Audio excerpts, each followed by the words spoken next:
Okay, cool. Just a quick little recap. My name is Marika Goolsby. Oh, wow. I am a former foster youth and an adoptee. I wrote my book about my time. I wrote a book about my time in care. It's my memoir called A Flower Called Orphan Girl. It is available on TikTok Shop and everywhere books are sold. And I'm using this book and my online platform for advocacy and education and training and mutual support. So yeah, I live stream every day, twice a day except Sunday, every day at 4, no, I started to say 4 a.m. That is not true. Every day at 6:30 a.m. and 4 p.m. Pacific Standard Time. We talk all things foster care and adoption. Today is Talk It Out Tuesday, where we're talking about community building and team building and why that's important. All right, Michelle said, I'm going to see surgery tomorrow, third one. Woo, okay. Our prayers are with you. I know you're strong and you will pull through just fine. But wow.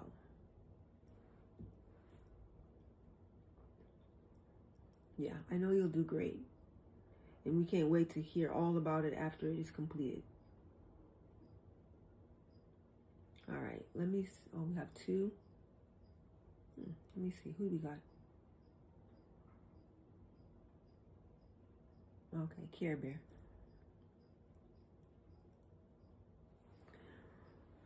All right.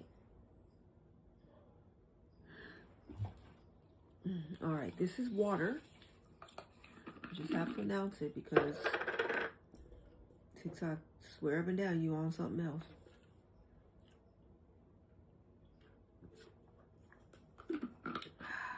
Water. Is that okay? Yeah, that works. All right, well, ain't no lot time like the present. Oh, Gia, welcome in. Hi. Living the massive life, raising giant couch potatoes. Oh, pups ready at the end of March in Nevada. Okay, I'm guessing they're a breeder. Oh, I'm a pet care provider and animal rescuer. Is there anybody scheduled for today? No, there is no one scheduled for today. People are surprisingly shy about this. And I think so many people are like, you know how people can get into, I'm not saying sorry first. You say sorry first. I'm not apologizing. You apologize. So no, there's,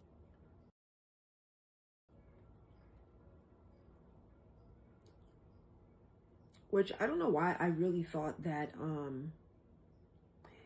there was going to be like a waiting list.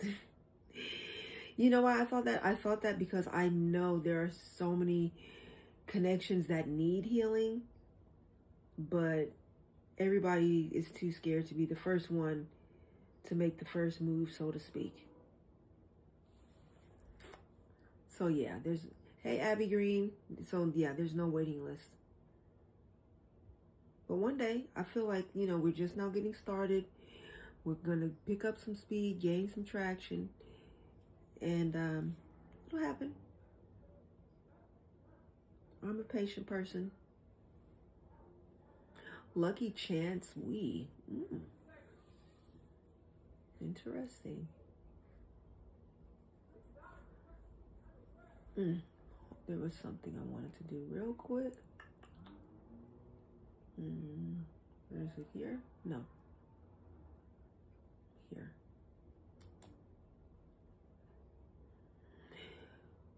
Oh. All right. So yeah, nobody today, but hopefully, I feel like the more that we do it and it's successful, I'm hoping word of mouth will travel.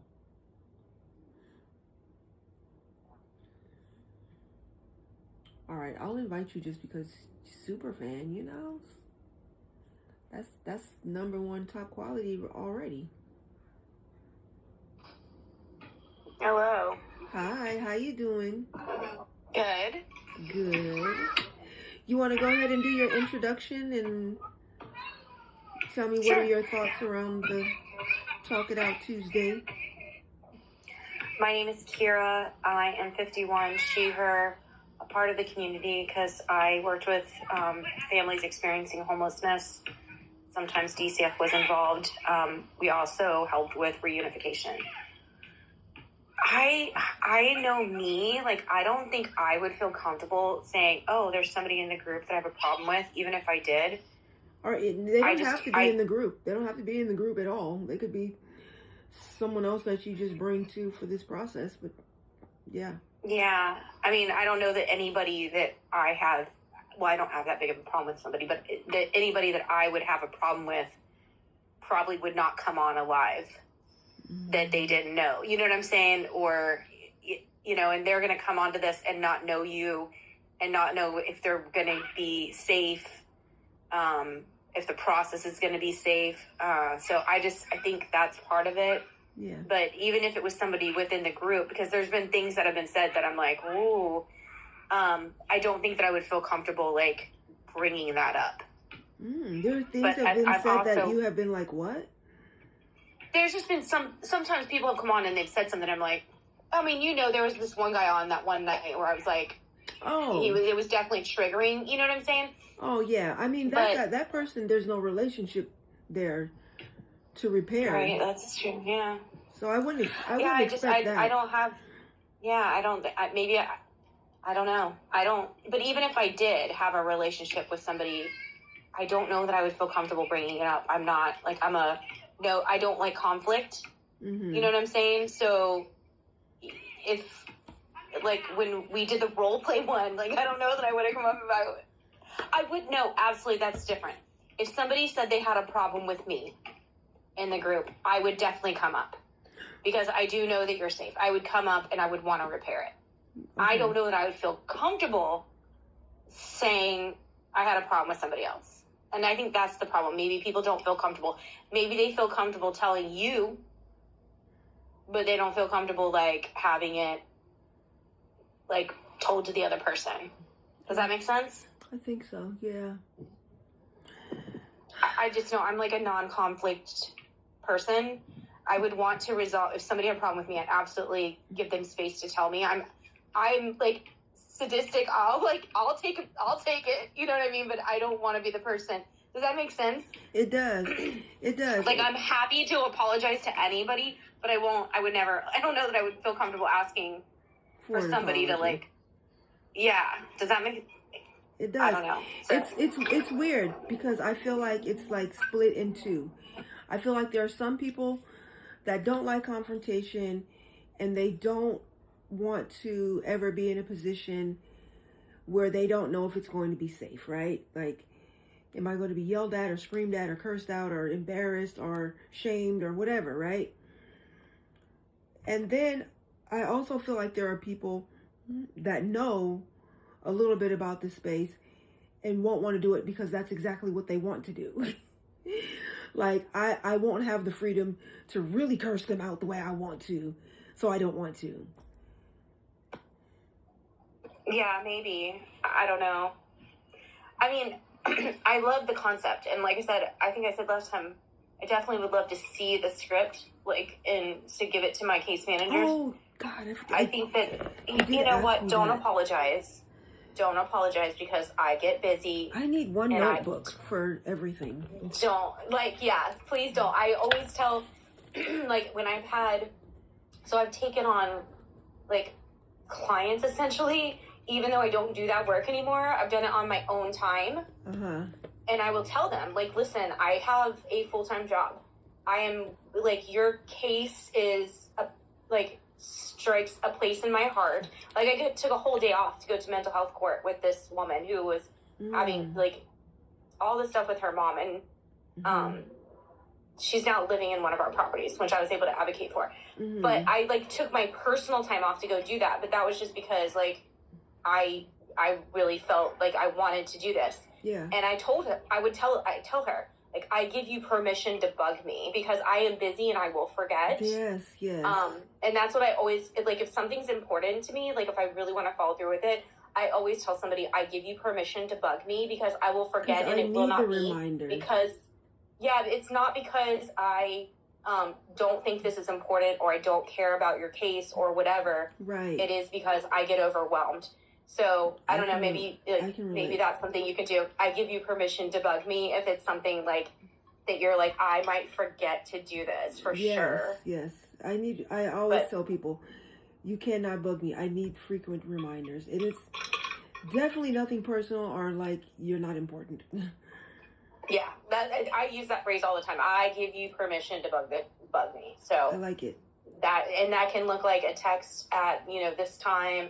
And I can set boundaries within doing that too. Like, you can text me between this time and, or you need this by this time. If you haven't gotten it by this time, start bugging me at this time, So I think you can do it with boundaries. But yeah, please, I'm like the first person, don't apologize. All right. Because I understand what it is to be busy. And you are very busy. You're going live twice. You have family members that I know you take care of during the day. You have the pet business, you have the book. So you're very busy. So it is true. Yeah, I appreciate that. But yeah, I'm just gonna keep hope alive. I'm not gonna start trying to look for another theme for Tuesdays just yet. I want to give it 60 to 90 days and see what happens. Does it catch on or not? And I think there might be a way to do if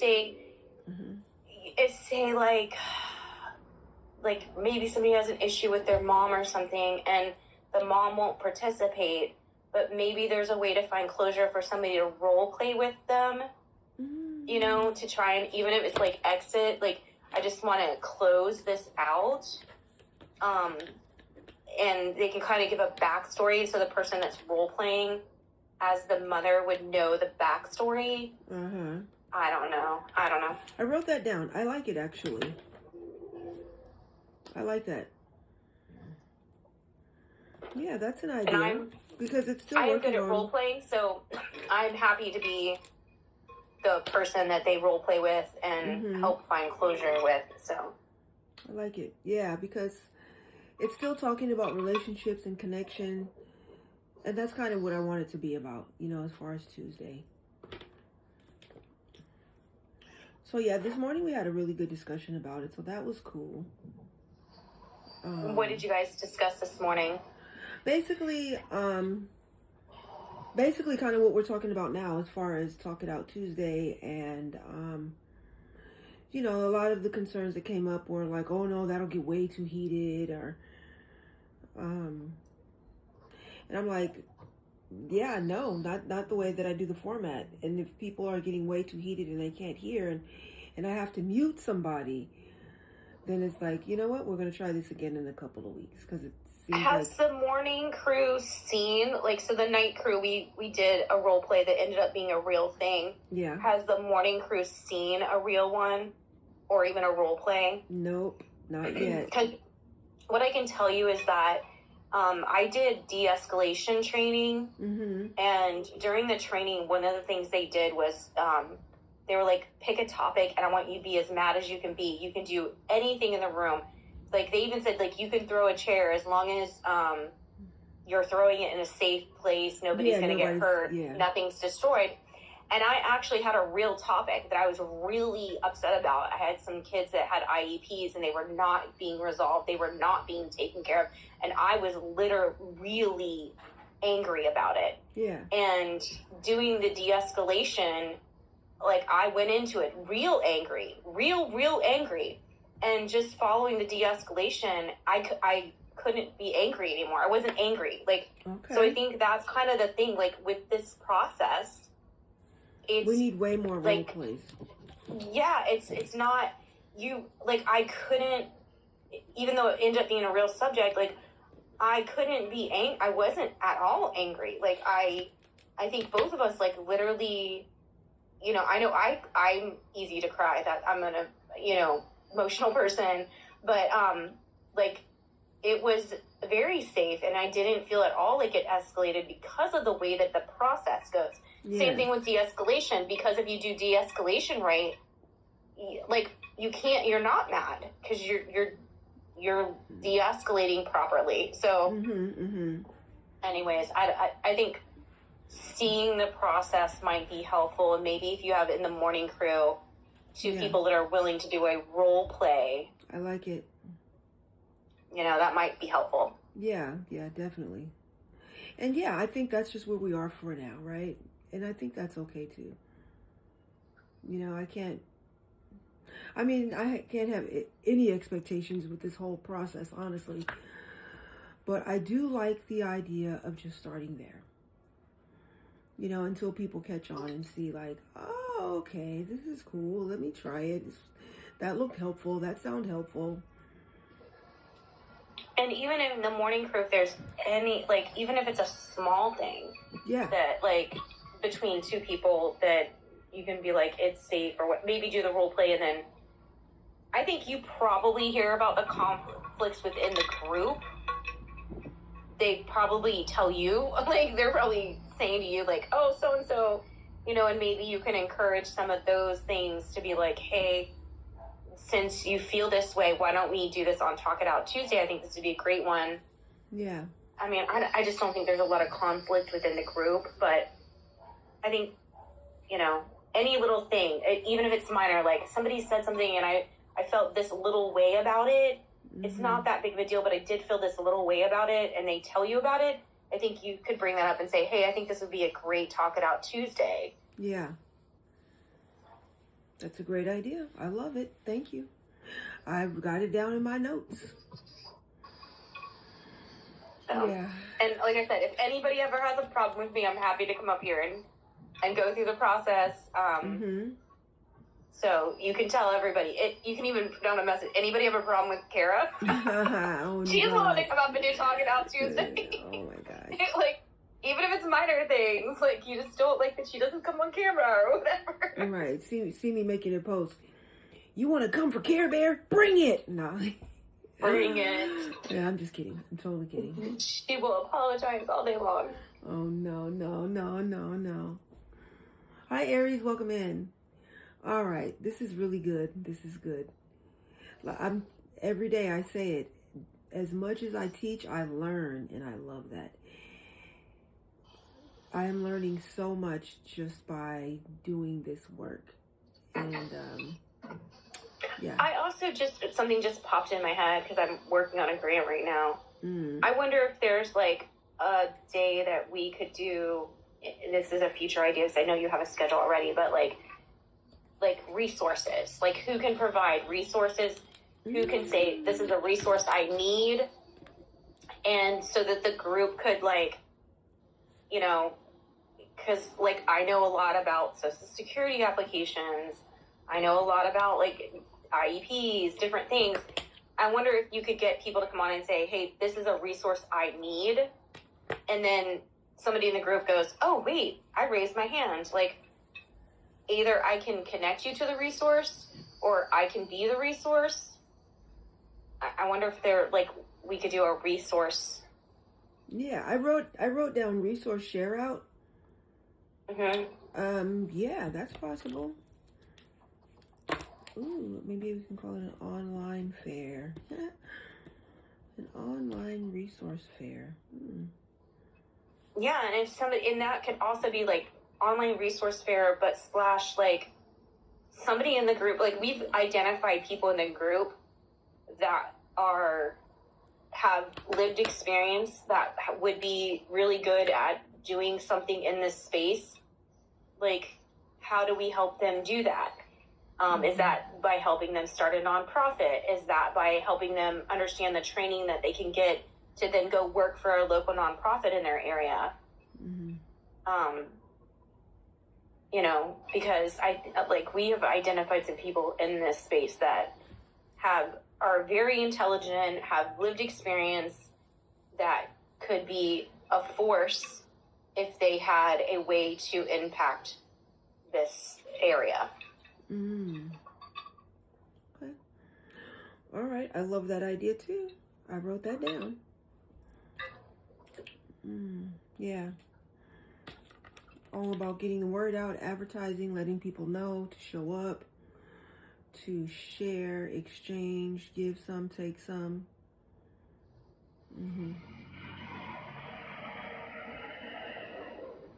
All right.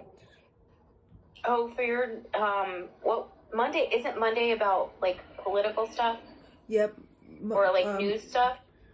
Monday is money in politics. Did you ever get a chance to read about that kid that I sent you? No. Because I think that would be a good Monday. I don't know. It definitely would be good on one of yours. And it's great because there's an actual article. Yes. And there's a newscast about it. Because you can actually read verbatim from the actual case. Right. That sounds good. I wrote that down. Because I know when you did the one with where Melania, and you had the article, I think you had a lot of people in that live, and people were commenting because they had opinions about it. They were like... Yeah, definitely. And that story about this kid, I think a lot of people would have opinions about. Okay, I will definitely check it out. I did make a note of it. I like it. All good ideas. All right, we have 4 people in the room. Let me see who those 4 people are. Oh, there's 3 people. Rachel. Hi, Rachel. Welcome in.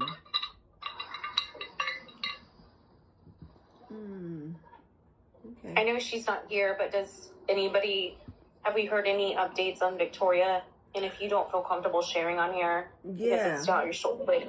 Right. She should be coming on soon, I'm hoping, but it's good news. Oh, okay. It's good news. I will say that. It's, whew, yeah. Because, I've been checking in with her throughout the day. And, yeah. Hang in there, because when she comes next, I'm hoping he's going to be with her, right next to her. Oh, my gosh. I'm going to cry. Yes, you are. Hell, I might cry. I'm not a crier, so yeah. So yeah, that's what I'm keeping hope alive for. Yeah. But yeah, yesterday was very emotional for her, and yes, and today was very emotional as well, and yeah. I think that like I literally could see her starting a nonprofit or becoming, trained to be a part of a nonprofit, because she has so much passion. And I know when I was on the board of a nonprofit one time, they wanted to hire a grant writer, and I was like, please let me be a part of the interview process, because people that have passion about something, they can not have the experience, but do a way better job than somebody who has experience and no passion. Right. And she has so much passion for what is right. Even and getting the results that... Yes. And so I feel like sometimes life pulls you through certain things to give you that passion. Yeah. And those struggles are hard, and you go through them to give you a big voice for other people, because you're like, no, nobody should suffer like I did, Right. So that's definitely how I feel. For sure. So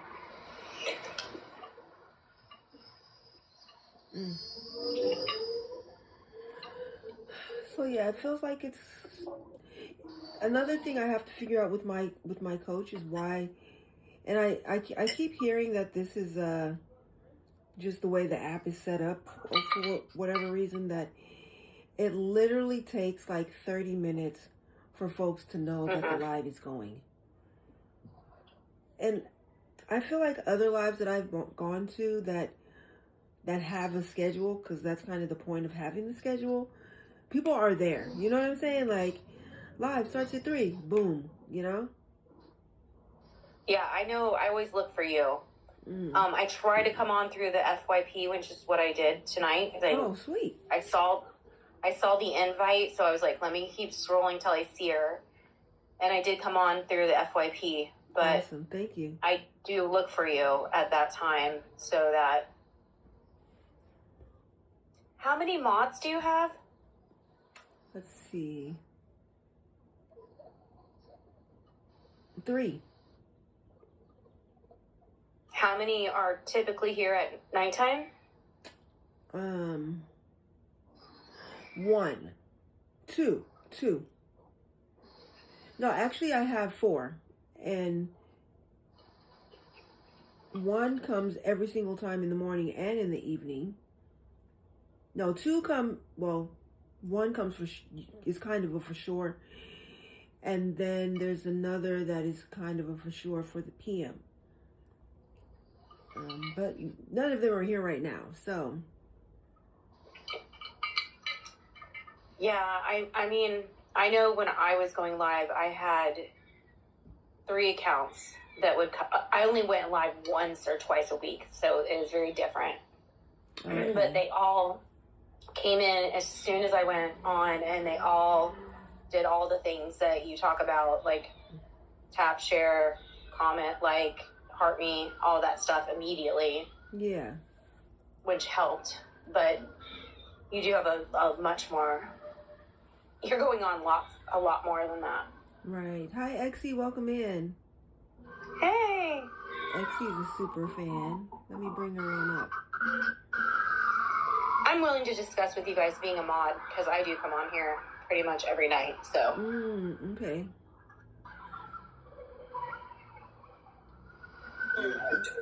Hi, Exie. How you doing? If you could just do your do your intro and your any thoughts or feelings you have about Talk It Out Tuesday and conflict resolution and community repair, healing, all that good stuff. Okay, give me 1 second. Just 1 second. Hold on a second. Sure. I'm going to be a smart aleck. 1. I'm just a aleck. Your time's up. That's funny.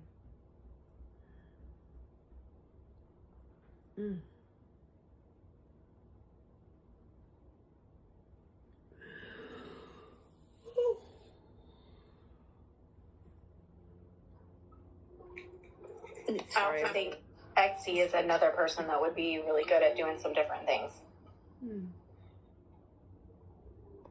Okay, sorry about that. No worries. I'm glad you're here. Yeah, I was like, let me go check. Wait, hold on.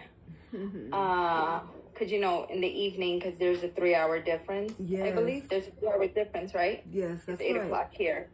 Yeah, so it's 5. Just made 5 here. Yeah. So I'm usually busy cooking or cleaning up. So I was like, oh, wait, let me see if she's on now. Awesome. So, okay. So my name is Exie. I am connected to the community because I am a foster to adoptee with the same family. 50 years old, bio mom of 2, and she, her. Perfect. So, I think I shared my personal experience this morning about the Talk It Out Tuesday. But that's my own experience. But I think it's something that should be considered when there's some sort of conflict between, you know, 2 parties and whatever. And I thought a lot about what you were saying, how people are lonely.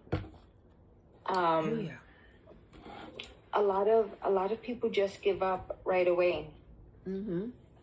But also, I'm the type of person that I've been hurt so much that I just go through my little funks and I just closed myself off to everyone. Mm. And then, I mean, that's just with everyone, family, friends. And then it's like, I'm back. Everything's okay. What did I miss?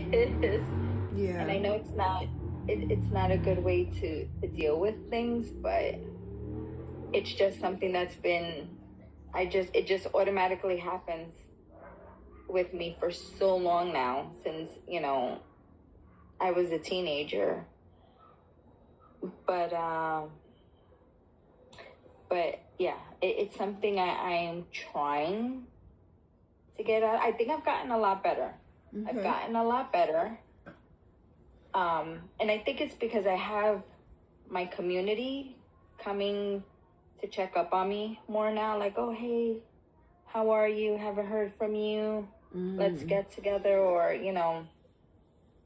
let me swing by and stuff. And I'm like, okay. And then it just kind of pulls me out of it. Okay. But a lot of it is just protecting my heart and my sanity. Right. Yeah, I'm always like self-care above all else. Yes. Self-care above all else. You gotta take care of yourself, because if there's no you, the world is it's a sad place, basically. Yes, definitely. So, Care Bear, what I spoke about this morning was that I reconnected with my younger sister. Found her on TikTok. I'll give you the quick version of it. I found her again on TikTok after like a few years that we weren't talking. And I reached out to her. And it was, I messaged her, I hope you and the kids are well. And she said, I hope the same for you. And this was maybe about a week ago. And that's all that it's been. We've had a very rocky relationship.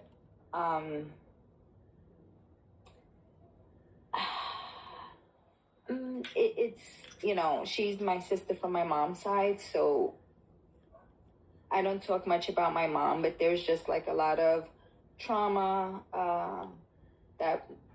that's with my mom's whole story, and a lot of things that we went through. So sometimes it turns into I didn't get to spend time with her, or I have this of her. It's almost like a competition that it's gotten to. But at the end of the day, we all suffered the same way, and no one really had that time with her. So, and we've had disagreements. We don't agree on a lot of things. And I was telling Marika that at some point, I think that would be, it would be a good idea that maybe me and her could try to reconnect through this. Almost like having a mediator, someone who is not in the circle, and they could look in from the outside and try to help us out with this, because it's been, this just happens all the time. We argue, we don't talk for months, years. I think this was the longest. This one's been the longest. Yeah, it's been about 3 years, I think. Oh, no. Yeah, and it's only been 11 years since I've had her in my life. So, I mean, we've missed out on a lot. So yeah. So I'm considering that, but I do need to speak with her. So yeah, absolutely. When I finally get up the nerve to talk to her, I'll mention it. But it may be a while, because I just don't want to boom bang like, okay, this is what we're gonna do. So there's a way. She's on TikTok. There's definitely a way to extend an invitation. Like, we were just getting to know each other. I would like to resume getting to know each other. I'm inviting you to mediation. Yeah. It's not like you're messed up, so I'm about to prove how messed up you are. Like, no, it's not that. Yeah. Marika, she said if she could come off of mute. Yes, please. Care Bear. Care Bear. Thank you. I missed it. I was looking at something else. It's okay. I just wanted to be respectful. I love that.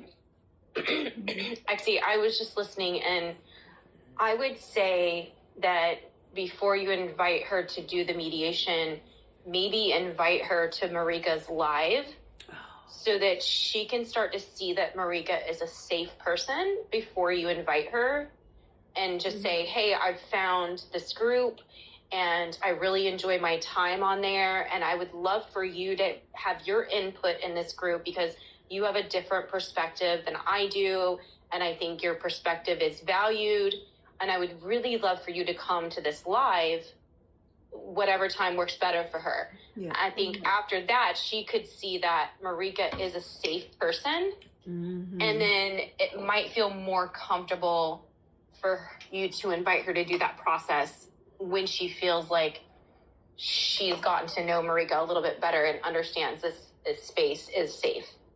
I also think it might be helpful for you to see the process and like go through it yourself before you ask her to. So like I'd be happy to do like a role play with you tonight and just say like maybe I'm role playing as one of your friends that you've kind of like gone dark.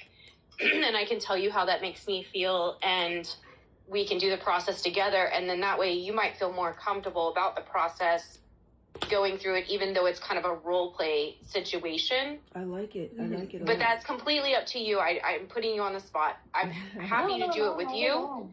And if you want to, I like I said, I have also done what you've done. Like sometimes I just get overwhelmed and I just kind of like shut down, and I don't call people back. I don't text them back.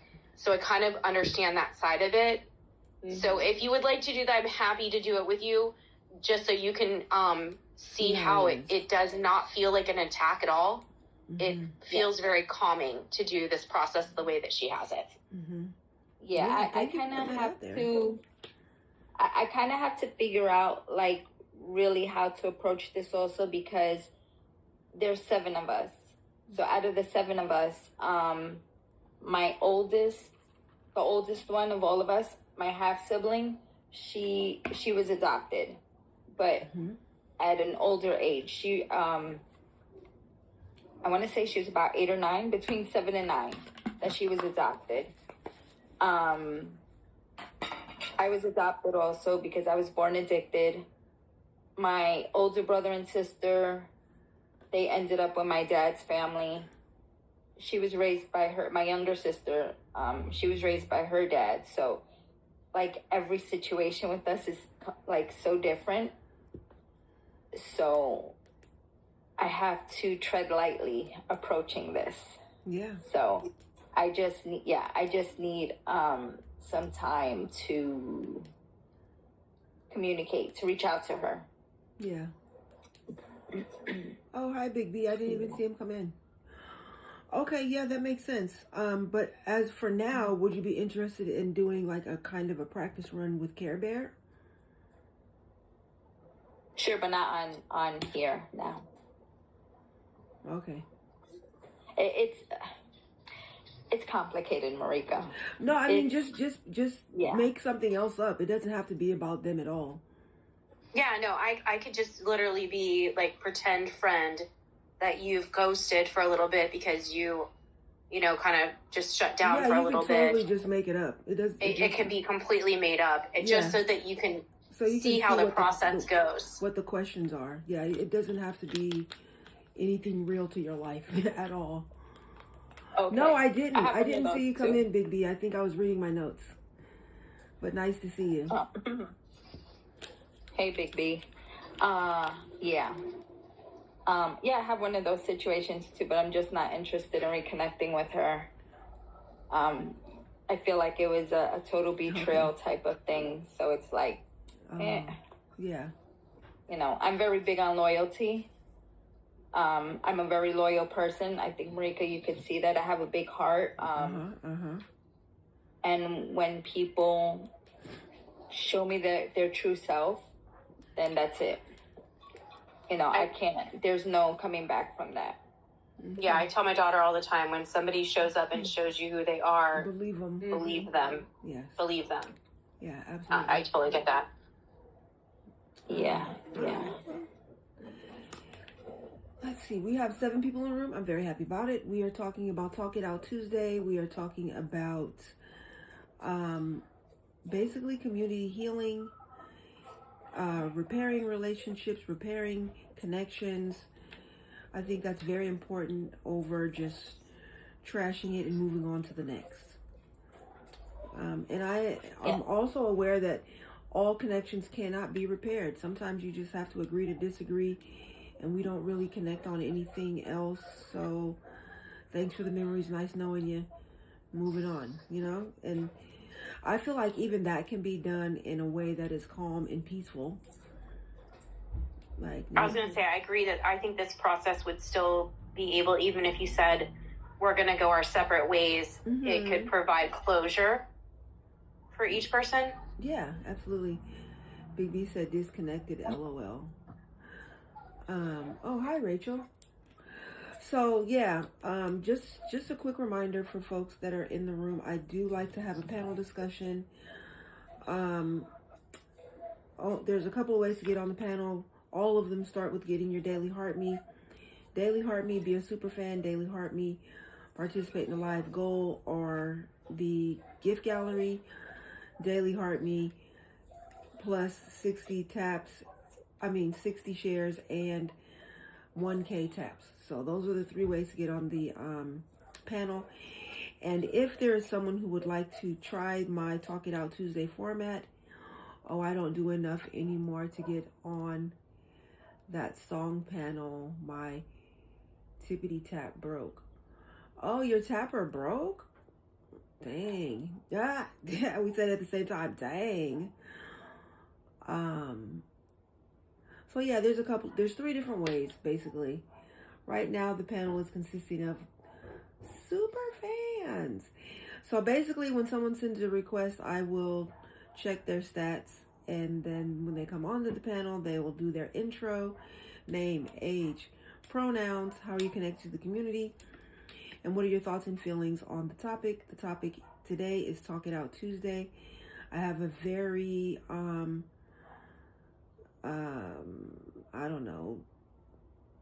format. I have a format that I use to either repair connections or create closure. It is 2 phases. Phase 1 has 4 steps. Phase 2 has 2 steps. One person speaking at a time, no one speaking over each other. Very respectful. For people that want repair. Even if it doesn't work out, you have to at least go into it wanting it. Not going into it thinking, I'm going to prove this person wrong. I'm going to belittle them and embarrass them and make them know they're a horrible person and I'm going to get even. That's not what this is about. This is a classroom, not a boxing ring. All right, hold on. I'm losing juice. Hold on 1 second here. All right. Losing the juice. Okay. I'm a little afraid of. I did mention that also, Care Bear, that it could possibly turn into an episode of Jerry Springer, but not on my end. So that's why I need to tread lightly. Yeah. If anybody is displaying that type of behavior, I will use the mute button. And if someone cannot control themselves enough to listen and then talk, then I'll be like, we'll have to try this again in a couple of weeks. Now is clearly not the time, and they'll be dropped from the panel. So I'm not going to have that, period. Sorry.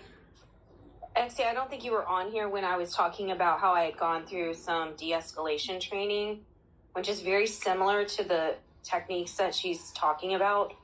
And I was very angry about a specific subject, and it just calmed me. And that's why I'm saying that I think that if you saw the process, and like I said, if you're willing to participate in a role play with me, and maybe it might change, or it might change your mind, because the way that it's set up to put people in a calm state. Also, it's set up to help you remember why you care about this person, In the first what place. what drew you to them, the good things about them. And so when you get in that state of mind, even if somebody is really angry, hearing somebody else talk about you in a positive way, it kind of de-escalates you. And so I think that if you saw the process played out, you might have a different feeling about it. Maybe. And I just wanted to answer Big B's question. What is the topic? It's usually posted. Yes, it's usually posted. The only reason why it's not posted is because EM usually makes the backgrounds and her computer has been down. So it's going to be a minute before we get some new backgrounds. So yeah, today is Talk It Out Tuesday. If you look at my post, I have a pinned post that shows the schedule for the week. The computer, it's her computer. She would totally be on it otherwise. But yeah, it's Talk It Out Tuesday, where we're basically talking about community repair and healing. It's my strong belief that we have to care about the individual journey in order for us to get together and do this collective journey. Yeah, and so many people that are saying, like, adoptee space is toxic, adoptee space is cult-like, cliquish, hurt people. These are the phrases that are repeated over and over and over. But I feel like people are real quick to talk about that, but not necessarily talk about, okay, what's the solution? What are we going to do about it? And I think the solution is to focus on healing. And that's the space I'm trying to make. That doesn't make sense to me. What? It doesn't make sense to you, Care Bear? I mean, Exy? No, not what you're saying. What people have said that that it's very cliquish. It's a cult. Yeah. But okay, so when you go to an AA meeting, it's the same kind of people. It's a therapy session. It's AA. If you, I don't know if I could say, because you can't say anything on TikTok anymore. Right. But, I know what it is. Like a substance issue with drinking. I guess I didn't say the word, but yeah, I get you. Yeah, so you're all in a therapy session with the same kind of people. So this is basically when adoptees get together. This is what it is. It's a group of people with that have the same interests, and we're just talking it through. Like, that's why I just find that so weird for them to say, "Oh, it's very cliquish," or because it's everybody's cultish. Not there for the same reason. So when people go to AA, it is definitely for the same reason. People are trying to refrain from something, trying to get support. But everybody doesn't come to adoptee space for the same reason. And that's where it gets weird. Because maybe I'm coming to the space because I'm trying to recreate an online family. Maybe somebody else comes to the space because, they just want to be seen and they want to be heard. So they have a lot to say and they take up a lot of space. Maybe someone else everybody's coming for something different. And I think that is a problem. So when everybody's coming for something different, maybe I'm over here saying like, "Ooh, what's wrong with her? She's not about whatever. So now I need to make her bad and wrong." And maybe the person over here is like, "Ooh, what's wrong with him? I'm here for this thing, and they're clearly here for something else, and now I'm going to make them bad and wrong." So I think that is the problem. Well, it's a community, but this is not AA. But I get where you're coming from. Yeah. So I think that is the difference. Like, people actually have different goals, and instead of just talking about that, people have their assumptions and they get upset about certain things and react. I don't know, have huge reactions and huge feelings. Instead of just saying, "Wow, I think there's been a misunderstanding. Let's figure out where the misunderstanding occurred," or something like that. Like, Yeah. Molly, who we have not heard from, superfan Molly, our high quality engager. Did you want to chime in on this? Did you want to do a role play with Care Bear? But let's get your intro first, please. Okay, my name's Molly. I'm 35. My pronouns are she, her. I'm a foster, adoption, and guardianship parent. I just wanted to say something about the adoptee talk thing. I think the two things that I've seen I've never called it cultish. I think that's a little harsh, but where it's gotten kind of rough is there's been a lot of infighting and people taking sides. That's one thing. And then the thing that bothers me, and I'm not an adoptee, so I've never said this in adoptee talk. I'm just saying this for the discussion. Mm-hmm. I feel like telling people who have had a good experience with adoption that they're in the fog is really dismissive of their feelings. Yeah, that's so it's the part that people I think call cultish is if you don't agree with the same mindset. Some people in adoptee talk think you're kind of the enemy. Not everyone, not all of it. I'm definitely not. Off. Mm-hmm. Yes, this is just things that I've seen in spaces where I don't talk because I'm not an adoptee, but I just watch, listen, and learn. So I think I don't think it's bad as a whole or anything like that. There has been a lot of fighting, especially recently. Yeah. And so that's, but I do kind of have a question, not to put you and Exie on the spot, but I thought maybe, especially Exie, just from what I've heard about her story, I'm curious for opinions, if that's okay. I think that's okay. Okay, so on Thursday, I'm taking my 3-year-old, who's my adopted granddaughter, to see her mom and her sister. Nice. We're just stopping on the way. Mm-hmm. We're going to this Paw Patrol thing in Chicago. Ooh. And she knows that she came out of her mom's tummy, but she's only seen her mom maybe twice in the last 2 years. Mm-hmm. Just because mom has a very, I don't know, she moves around a lot. She's not always available. There's just a lot of things going on. So it's not very consistent. Mm-hmm. So right now she calls her mom by her first name, when we talk about her. And I feel weird about that, but I also feel weird. I think she would be confused calling her mom. I have, said before that, oh, this was your first mom and you were, in her tummy and stuff, but she doesn't get it. Mm-hmm, she gets that she came out of her tummy, and she gets that mom's new baby came out of her tummy, and that her sister came out of her tummy, her sister that lives with us. Yeah. So I don't know, it feels like a lie, but also she's 3. So I'm curious what everyone else, my husband's take is that introducing her, really pushing the mom narrative might be hard because mom's not very consistent, and we don't know how much of a relationship mom is really looking for. Because I'm the one kind of pushing the visits. I think mom more wants us to see the new baby than she necessarily wants to see the 3-year-old, if that makes sense. Yeah.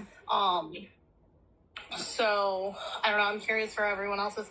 I don't want it to be where, she finds out she was adopted. So that's why we've been talking about it since, I don't know, she could talk. Yeah. But the name part is really hard.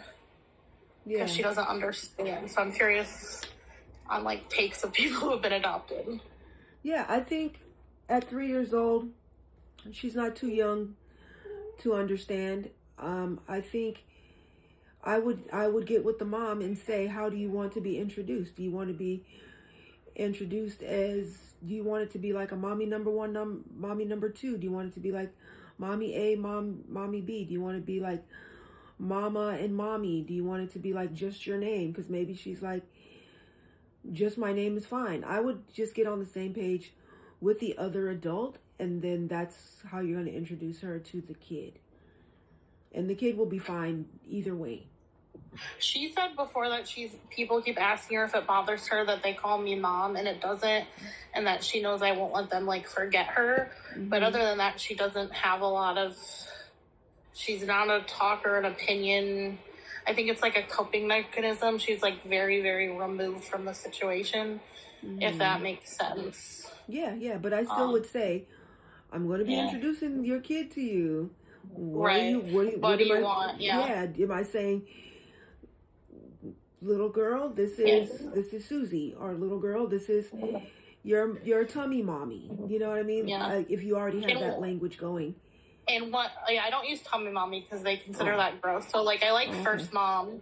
Well, like they consider it like the adoptee community because it makes it sound like they're like an incubator and not like a person beyond. That's what I used to call mine. That's what I used to call mine. Really? Yeah. Yep. When I was so angry though. I was so angry. I was like, you quit the job right after the deliveries. You were nothing more than an incubator. So right. And I will say, like, with my older kids, like, I just refer to their biological moms as their moms, and I'm also their mom. So it's not like a thing where I have discomfort, like, with the word or calling her the mom. And she knows that because I adopted her, and I still refer to her mom as her mom. Yeah. And she just made a post recently about, like, the only people who are, like, supporting her are 2 sisters and her 2 moms. That's lovely. So, like, but she calls me by my name because, like, there's also only a 12-year age difference between me and her. Oh, wow. So it's a different, like, dynamic. So, yeah, I can ask her. I don't want to confuse the 3-year-old in the sense that she didn't like the tummy mom. She didn't take to that. So she started calling her by her first name just because, like, my other kids call her by her first name because she's, like, their sibling. Mm-hmm. So that was kind of... If it were me, I would get clear with the other adult. What do you want to be introduced as? And then after that, I agree with Big B. Whatever the child wants to call them. You know, like, you know, once you're like, little kid, this is mommy number 1. The little kid will either pick that up. You can be like, little kid, this is mommy number 1. Her name is Susie. And then after that, little kid will decide, is this... Yeah, I think what I've done before is, this is Kamisha. She was your first mom and you came out of her tummy. I think that's how I did it. And then she just started calling her Kamisha because I'll be like, whose tummy did you come out of? I didn't mean to say her name. And she'll be like, you know, KK's. And she thinks it's funny. Okay, then I'll like sometimes she'll make a joke and like say some of my other daughters or whatever, or like daddies or whatever. But she knows. So yeah, I guess I'll ask her about it. It's just, it feels awkward to like, you know, it's like an awkward you just situation. Want clarity because it's awkward when you get there and you're like, Right, exactly. So you're trying to take care of the awkward before you get there. Like, let's just get the awkward out of the way. So. Right, and she lives with her mom. So there's like awkwardness and that whole, you know, the whole thing is just, I mean, we're going to do it, obviously, because it's what's best, but it is uncomfortable. So I was just curious. I appreciate that. Yeah, EM said the awkwardness also means you're human. And I'm like, please lean into being human. It's more portrayed as possible jealousy of others, maybe. Oh, okay. Big B was talking about as far as adoptee community, I believe. All right, Exie, what's up? Okay, no, I wanted to respond to Molly. Wait, did you want both of our opinions, or you said Marika or me? No, she said everybody. Both of it, yeah. Oh, okay. So, definitely have a conversation with her mom. I don't know how you refer to her. I always say biological mother for some reason, and everybody has their own language, but first mom just is kind of weird to me because it's like she wasn't really my mom. So I just say my biological mom. But I think, yeah, definitely have a conversation with her and see what she prefers to be called. So the pressure's not put on the baby, on the 3-year-old. So this is the 3-year-old sibling that you're gonna meet? Mm-mm. Yes. Oh. Yes. Okay. Well, the mom and the sibling, yeah. Yeah. That's what I meant. The other baby is the 3-year-old sibling. Okay. Does the mom want to see the 3-year-olds? Because I maybe I misunderstood you, but I thought you said like, oh, I think she's more interested in us just coming to see the new baby. I mean, she said it's fine that like the 3-year-old's coming because I told her we're bringing her 3-year-old, but not her 5-year-old, because the 5-year-old elopes and we're going to like, you know, this thing downtown. Scary. And she said that's fine. I just mean like she's never really pushed to see them at all. She's kind of avoided seeing them. I think she's more ready now that she has the baby. And I do know she wants a picture of them together. I'm just saying she doesn't ever initiate contact. Like we initiate it. But she doesn't say she doesn't want it necessarily. Okay, because my brain always goes down to a different rabbit hole. Like I just think too deep. I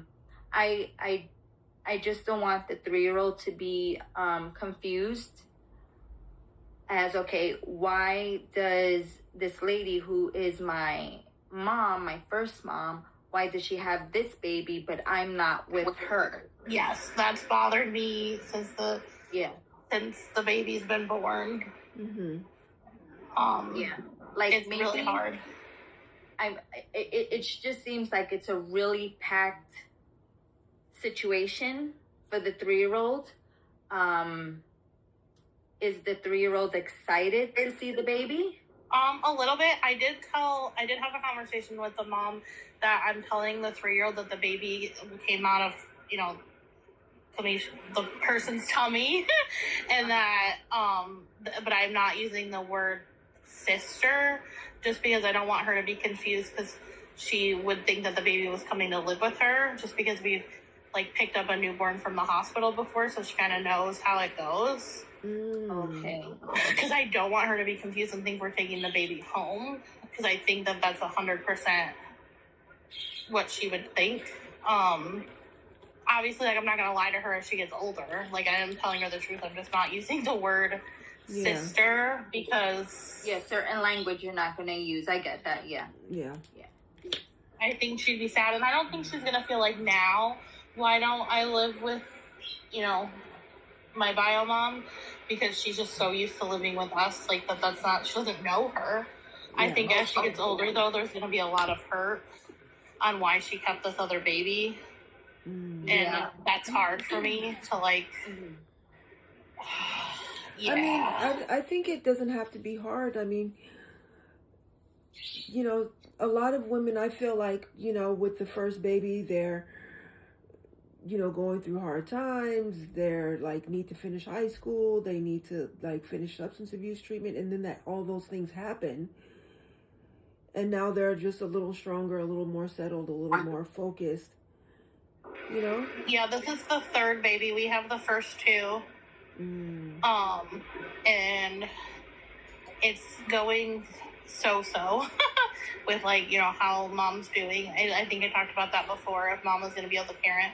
And I'm trying to, so part of the thing is I'm bringing clothes and a stroller for the baby. I'm really trying to be supportive without taking the baby into my house at all, because I don't want it to turn into, you know, the baby stays one night, then the baby stays a few nights. Right, and then the baby's living with us. That's right, I'm trying to read the comment. My adopted child's mom had another baby, and it's going to be devastating when she finds out later. Yeah, I do, especially since they're so close in age. Like 3 and 2 months isn't that far. So I do think it's going to be, I very much worry about how she's going to feel when she gets older. I mean, there's not a lot I can do about it. Yeah, that's interesting, because I try to think back to when I was, you know, in the system. I don't remember it being devastating. My birth mother does have 7. I'm number 3 of 7. And I do remember going to court and seeing her pregnant. But I don't think I ever felt devastated by it. I was just kind of like, you know, when I was little, she couldn't take care of me, and now things have changed, but now I'm here now, so I don't remember ever feeling devastated, but maybe I'm just a rare case. And hopefully it won't, and hopefully she'll feel so secure. I will say, and I've said this before, I think she had the best, if you're gonna be adopted and experience maternal separation, she had the best of it, because mom lived with us when she was born, so she wasn't separated from mom as a newborn. And then mom kind of did a slow fade, and then by 5 months mom had moved away. So I'm not saying it wasn't traumatic, but she did not have that like initial birth separation trauma, or the trauma of going to a new home. It was like mom lived with us, we babysat when mom worked, like different. It was kind of a slow transition. And so she seems like so far a very secure little girl. Yeah, I think she'll be okay. She'll be okay. So yeah, it's gonna be awkward, but I do just, I guess, need to suck it up and ask mom what she wants me to do.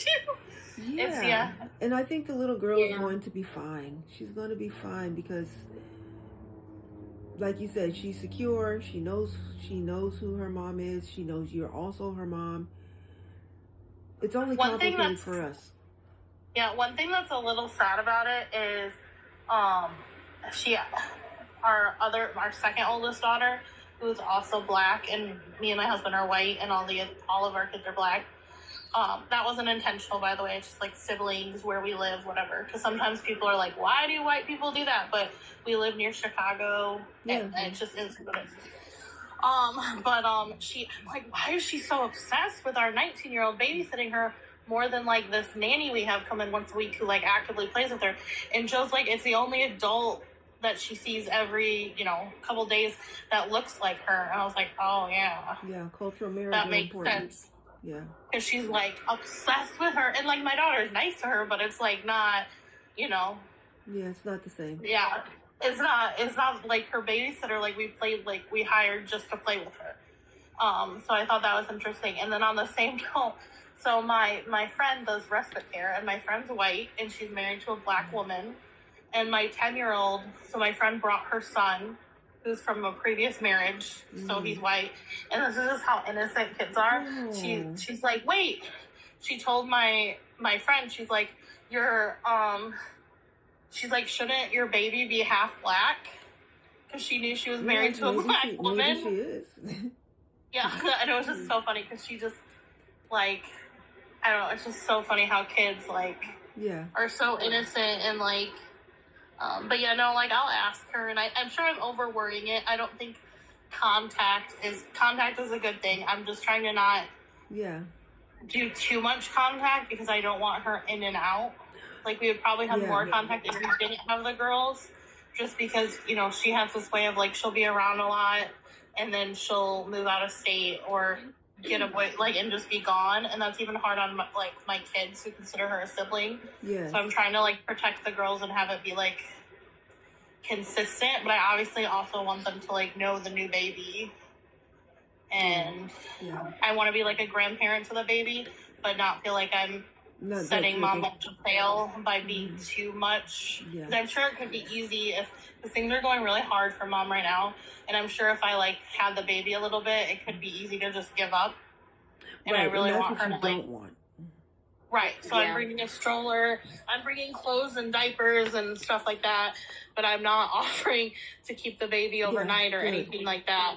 Yeah. Because I want to feel like I did everything I could to like keep it for her to be successful. Help her be successful. Yes. So yeah, thanks for everybody's opinion. Can I add one more thing?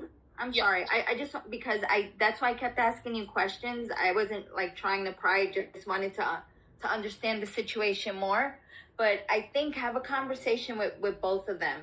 If your 3-year-old daughter understands who you are and who she is, maybe, no problem. And the mom's not, her biological mom isn't too consistent, I would ask the 3-year-old, or maybe just let it go. Or just don't put the pressure, like that pressure of like, okay, well, this is your mom. Or just let it be casual at first and just see where it goes maybe. So there's not that pressure of like, okay, this is mom number 1, I'm mom number 2.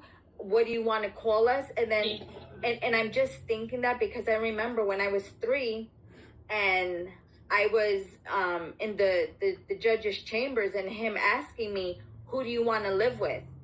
That's a big question. Like questions like that are big for a 3-year-old. And I've lived with that guilt for so long. Like, did I make the wrong decision? As I got older, I remembered this.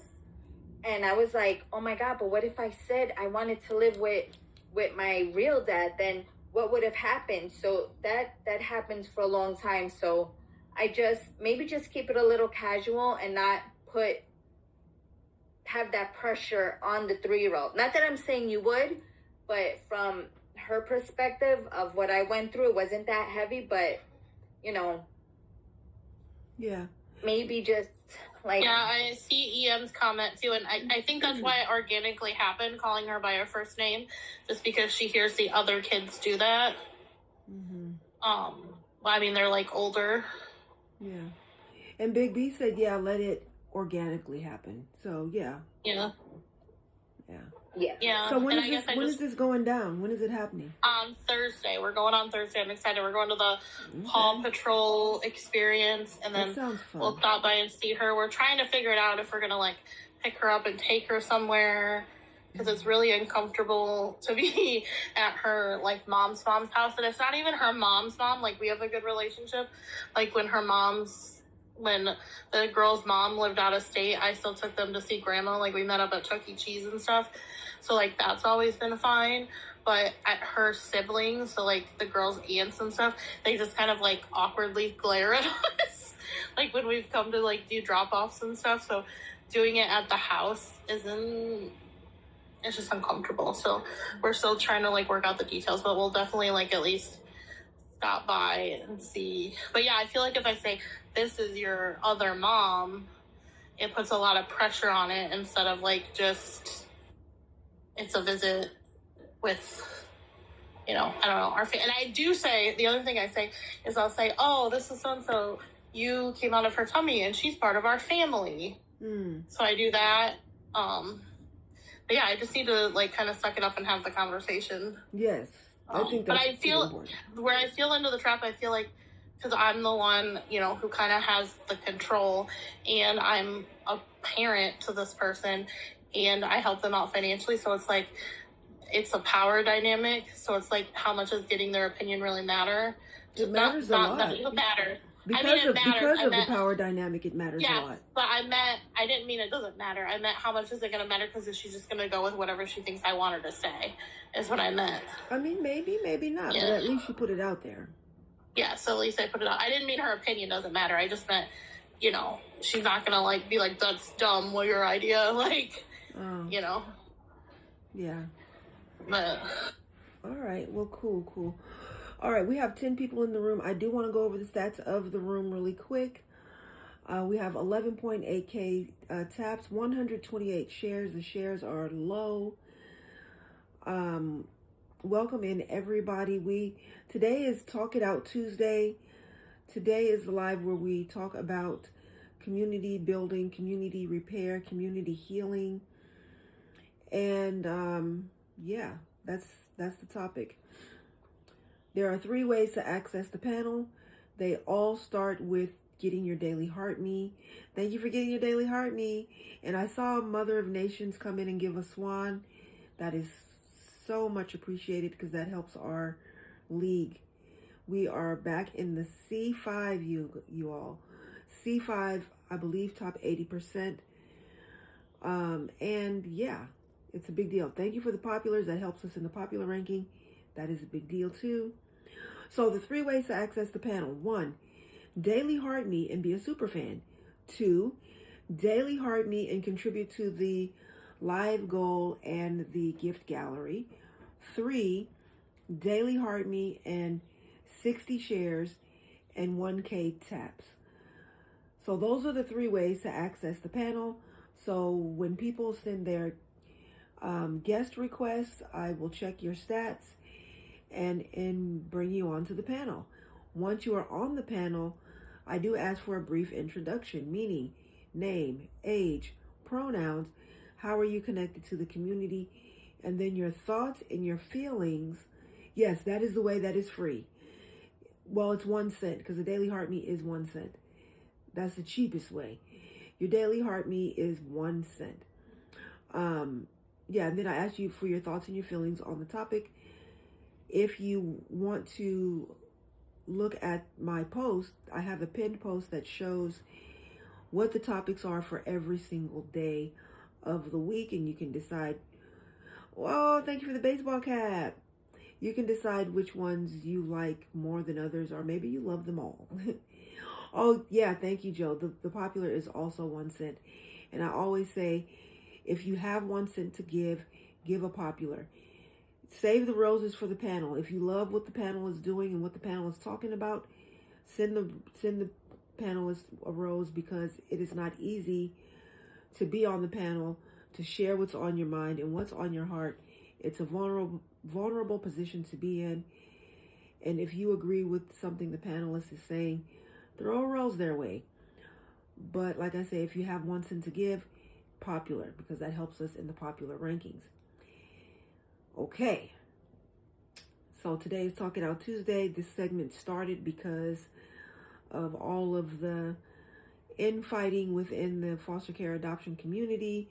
Some people don't like adoptees. Some people don't like former foster youth. Some people don't like adoptive parents, foster parents. It's just like, we're not going to get anywhere like that. We're not going to get anywhere like that with so much division within our little small community. We only make such a small, we make up such a small portion of the world community, right? So if everyone has the one goal to improve foster care and adoption, we cannot do that if there's so much infighting. And people are real quick to talk about the infighting and the drama. And my thing is, let's not talk about it, let's be about it. And my way of being about it is providing a space for healing and repair. Can I answer Molly? Oh, Molly figured it out. Okay. She's asking how to send a popular. Oh, okay. She just sent one, so she obviously figured it out. Thank you so much for that. And thank you so much for that power share, Joanna. I see you. That is awesome. And yeah, thank you for the populars, because that shows us on the popular ranking. So yeah, I think I've told everybody why I want this segment to happen. I'm hoping to mediate many, many, many connections back to healing or peaceful closure. I just want to say there's also a super popular. Yes. It's 9 coins. Yeah, and that's so you can send that for 9 cents. There's a super popular. It's right next to the popular. I think only super fans can send that. Oh, I didn't know that. So yeah. I sent you a super popular. Oh, thank you. Yeah. There you go. Only super fans can send that. It's not available to folks that are not super fans. Yes, Joe said only super fans. That's right. All right. Cool. Hey, Katie. Callie. Goodness, I tried to call you 4 different names at once. Callie, welcome in. Oh, thank you for the Cupid. I appreciate it. For me, it's grayed out. Yeah, it's grayed out because you're not a super fan in this live. All right, so we have 2 people requesting. But before I look at that, I want to ask Molly, did you want to chime in about, I'll check right after Molly, Joe. Did you want to check in or just give your thoughts and your feelings as far as community healing and connection repair or anything like that? Not really. It's a topic I don't feel super confident in. Okay. I'm good talking things out with people, but for me, my mom had borderline personality disorder and was really narcissistic.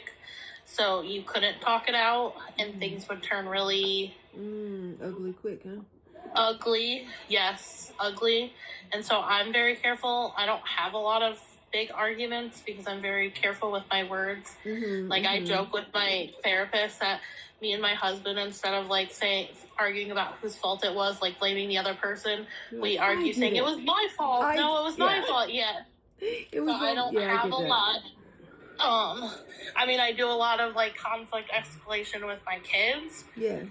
But for me, it's just a topic that makes me uncomfortable because it does take vulnerability to be able to talk it out with someone, and that's hard for me. Okay. Just because of my experience, there really is no talking it out and finding common ground with someone who is narcissistic. So, and I spent a lot of years trying because obviously it's your mom. I used to tell my kids, no one can hurt you like your mom can. And so, that's kind of all makes me very nervous. I think you can tell even the way I'm looking for words. So, yeah. No problem. All right. Thank you so much. All right, now, let me see. We have a couple of requests. So the folks on the panel right now are super fans, and bravo to the super fans. And let me see, we got some requests. So let's check some stats. All right, EM is a super fan and a mod. And let me see who else. All right, I'm going to start from the top and check Joe's. All right, Joe, you have 15 comments, 52 shares, 2.3K taps. That is quality. Get your shares up just a little bit more, and then you're in the door. But that is definitely good so far. And this person has a name I don't know how to say. Inari, maybe. I will check yours. You don't have a daily heart me, so there really is no need for me to look further. Steve the Human. Hi, Steve. Steven the Human does have a daily heart me. And 0 comments, 0 shares, 131 likes. All right, so we're looking for 60 plus shares, 1K likes. C-Dubs, welcome in. I see you have your daily heart me, which is awesome. And it says you have 1 share and 4 likes. So you have quite a ways to go. We're looking for 60 plus shares and 1K or more likes. Okay. All right, cool. So we have discussed the panel. We have discussed how you get to the panel. Oh, that should hit my share button now. Okay, let me see.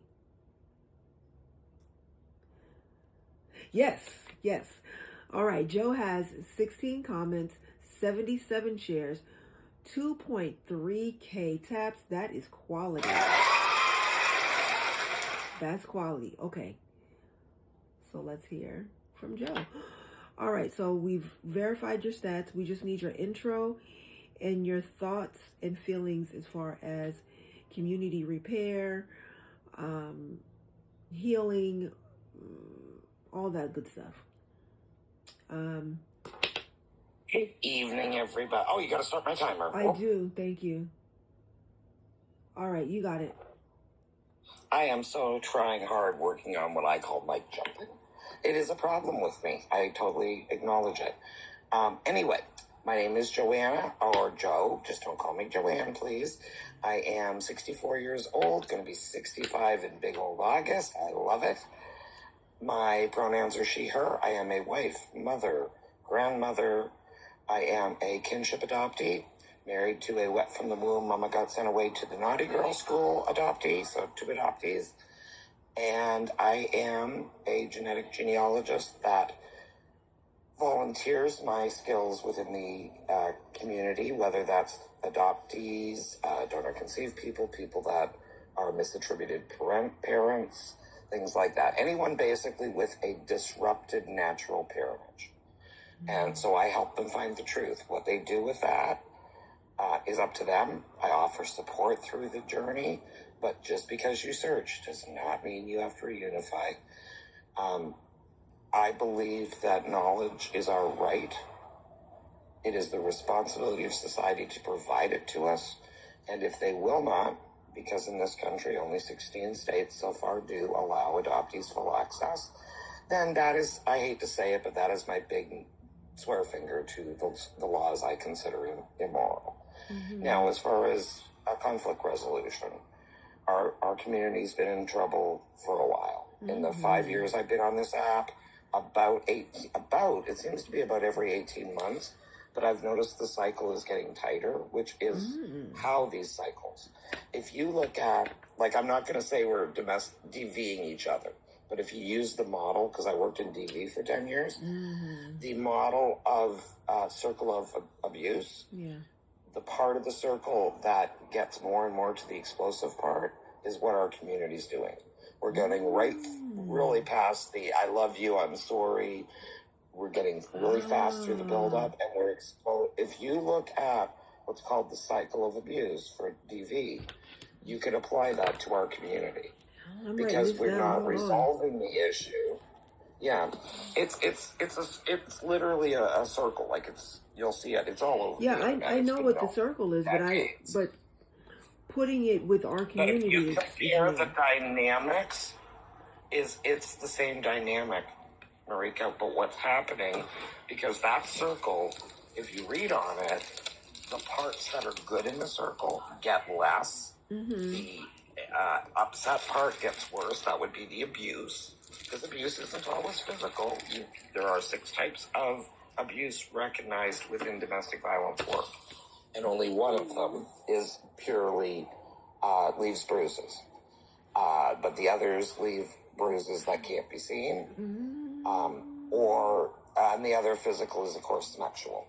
But other than physical and sexual, there are 4 other types of abuse. Right. I see within our community some of those types, especially the verbal and the intellectual. Also, even financial, though, that we will get mad at someone and stop supporting them and encourage others to do so. So that is still financial abuse. Yes. So I see that, and I recognize the pattern. It hit me one day. It's the same pattern, because I taught this for 10 years to women, saying because the circle still stays a circle, but the dynamics in the circle change. Yeah. So you just can't look at the circle as it's not this long for this long for that. Right. As the behavior repeats, the dynamics change. I'll use another example. I have 5 more minutes. You and I love animals. I'm not saying anybody's an animal, but let's be honest, we're just mammals that do good hair and make coffee. Like, why we think we're better than... I've had somebody tell me they weren't a mammal. I've literally had someone tell me that. You are. You are a Homo sapien. You are a mammal. You give live birth. You suckle your young. Anyway. Now I lost my track. Jesus. It'll come back. Animal kingdom.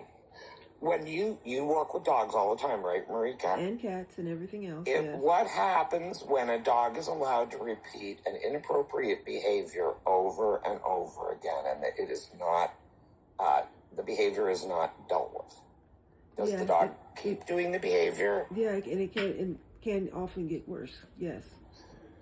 And some dogs, even in doing any kind of even soft discipline, is just giving them attention. They don't care. Now I've got your attention, even if you're upset with me. So you have to, like a toddler. You have to encourage. Exactly. So for me, when I train my dogs, I don't really discipline on poor behavior. I offer better choices. Yeah. Because I consider my dogs, even I got a new puppy, right? Yes, I can't wait to see it. Chaos. Oh, she's lovely. And sometime when we're online, and she's currently sleeping, because I also believe in what my grandmother said about children. Start as you mean to go on. So what is cute in a 2-year-old hitting you is not cute when they're 15. Yeah, no. What is cute in a puppy chewing on your toes is not cute when she's a 100-pound dog. Yeah, that's right. Or she chews on your grandkid or a neighbor down the road, and your dog's put to sleep for that. Yeah. So, right now, she is in her crate with the door closed because she just had her dinner a while ago. And after dinner, big dogs should rest. Even puppies can get twisted bowels. Well, people just don't realize even a puppy can... I just found it out recently. I thought bloat was a condition of adult dogs with large chests. Any dog can get it, and especially she is a large breed puppy. What kind of puppy is she again? Already. Is she a Labrador? Nope. I've had 2 things with labs. I'm kind of scared of another Labrador mix because I have one in the house. And but the fact is, osteosarcoma is in every large breed. Just some breeds are more prone, and the labs are. Her mother is a beautiful, long-haired, pure black German Shepherd.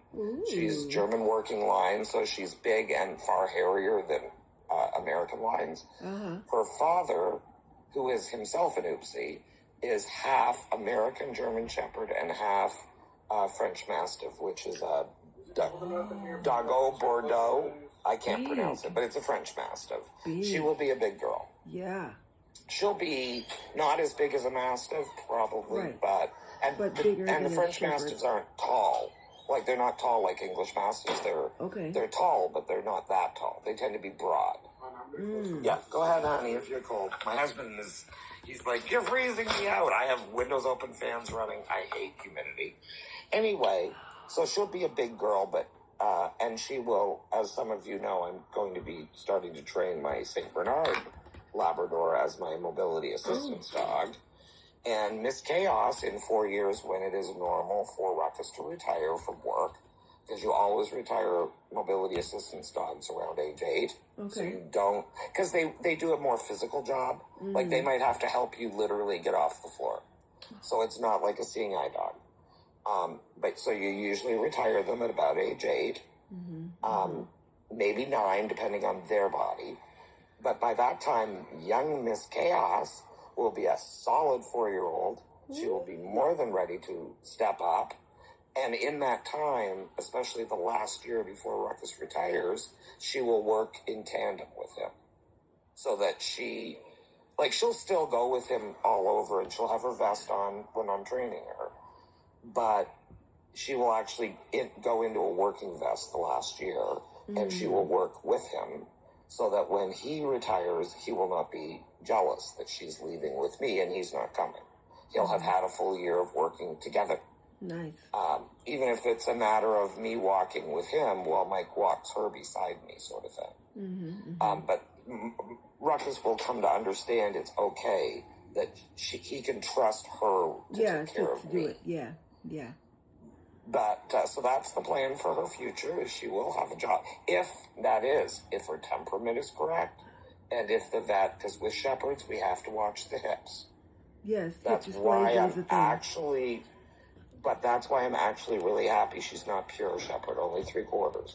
The Mastiff will likely give her bigger hips, which is safer. But German line working breeds don't tend to be triangular, like the American show breeds. They tend to be a more literally rectangular body shape.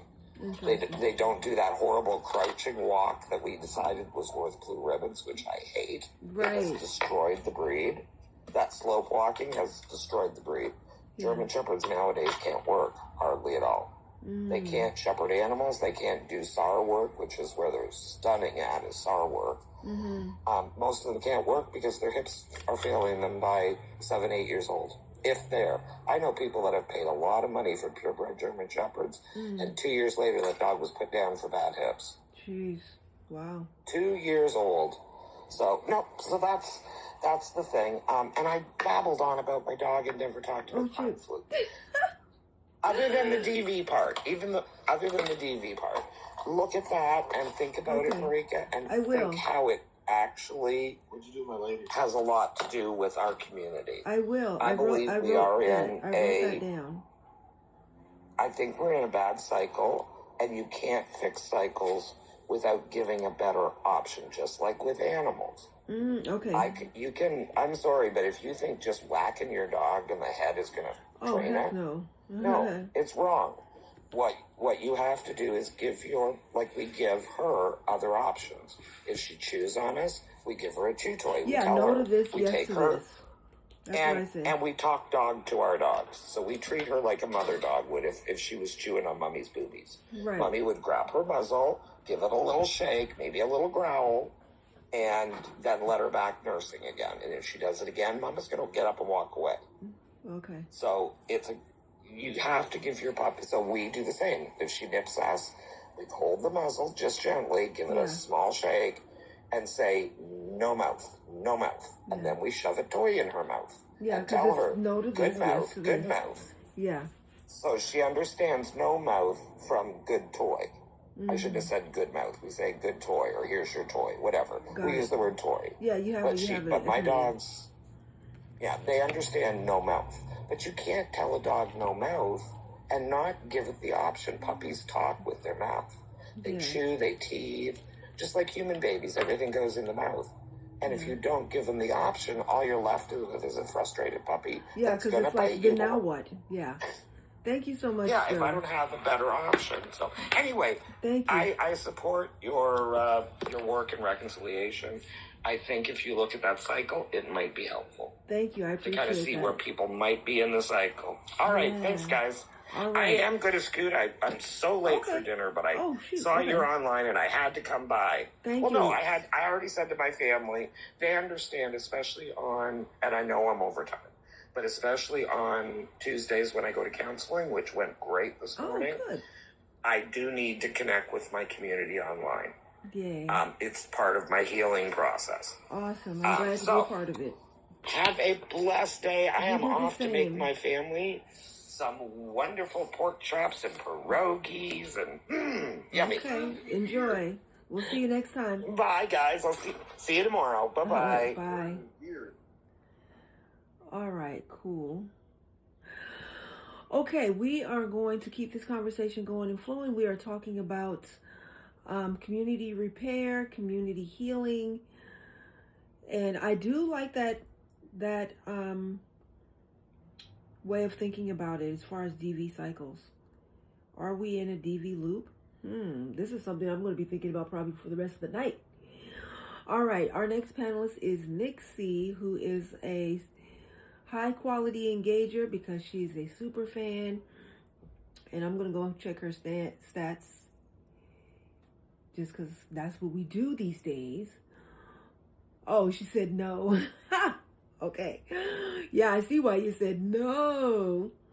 All right, but anywho, EM said it's a type of trauma. Yeah. All right. All right, we got two people requesting Mona Computer and Anari, I believe. There are 3 ways to get onto the panel. They all start with getting your Daily Heart Me. Daily Heart Me, be a super fan.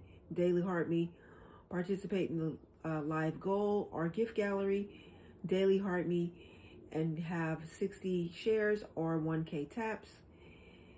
And that's how you access the panel.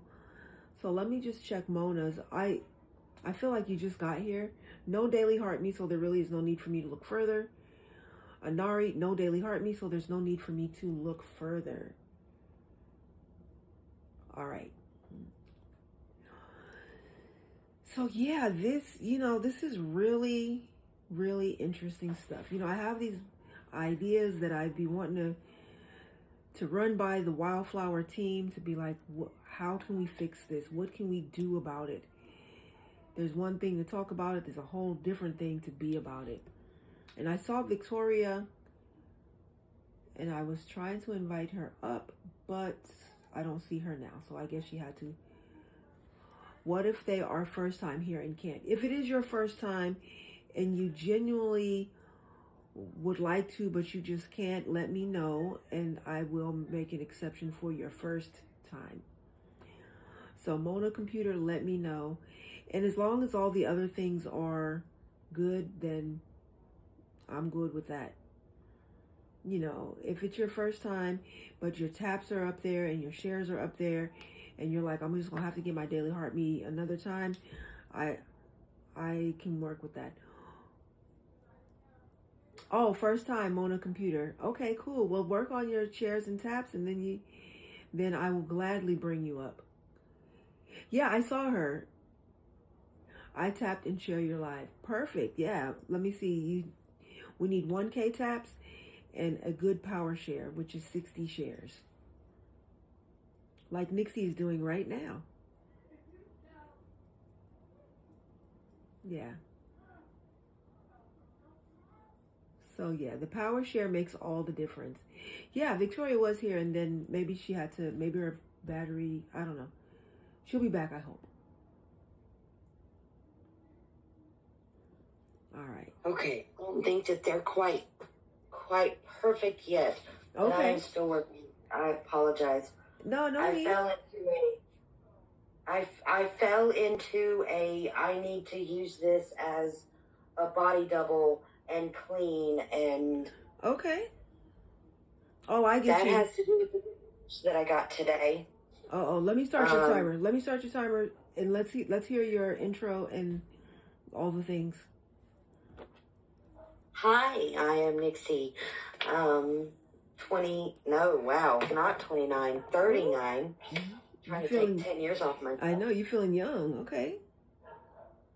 I'm 39, former foster child, adoptee, and now bio parent. Yes. Now, my good news is that I heard from my new caseworker today. Yay. And she asked me, if she would be able to come to my house and have a meeting with me on Friday at 10:30. And I said, you know what, that's fine. Yes, go ahead. And so I told my cousin about it, and my cousin asked if she would be allowed to attend. So I said, okay, well, the caseworker was asking me all about your schedule. I told her that she needed to contact you about your schedule because I don't really know much about it. So I'm just going to give you her cell phone number. Just text her, right? And so I didn't hear anything. And then I get a text from the caseworker, and she says, I was wondering if it would be okay if we moved the meeting Friday from 10:30 to 11. Also, your cousin wants to be there. I think that would be a good idea. So if you think that's okay, then I'll go ahead and tell her that's fine. I said, yeah, that's fine. And she said, okay, good. And then what she said was, if she is there with your child and everything looks good and we have no concerns, we can talk about putting Addie back into your care. Is what she said. Yay. Now, I thought, okay, well, if everything looks good, maybe they need to see how I interact with Addie, how Addie interacts with me. Right. And I know that they're going to have to put in some sort of paperwork. So, like, maybe within a week I'll have Addie back, after they come to my house. Yes. And my cousin asked me to call her. And so I called her, and she immediately answered the phone, and she was crying, and she said, I am so excited for you. And I'm like, why? What do you mean you're excited for me? I was like, yes, this is a step in the right direction, but it's not here yet. She said, do you not understand what she was telling you? No. I said, no. She said, what she's telling you is that if I'm there with Addie and they don't have any concerns, Addie stays. Addie stays with you. She doesn't go back with me. And I'm like, what? Are you sure that's what they were telling me? Oh my God. And she was like, yes, because I specifically asked her, do I need to bring stuff that Addie needs? And the caseworker said yes. Wow. So I went to the grocery store and I got some groceries to make. Ready.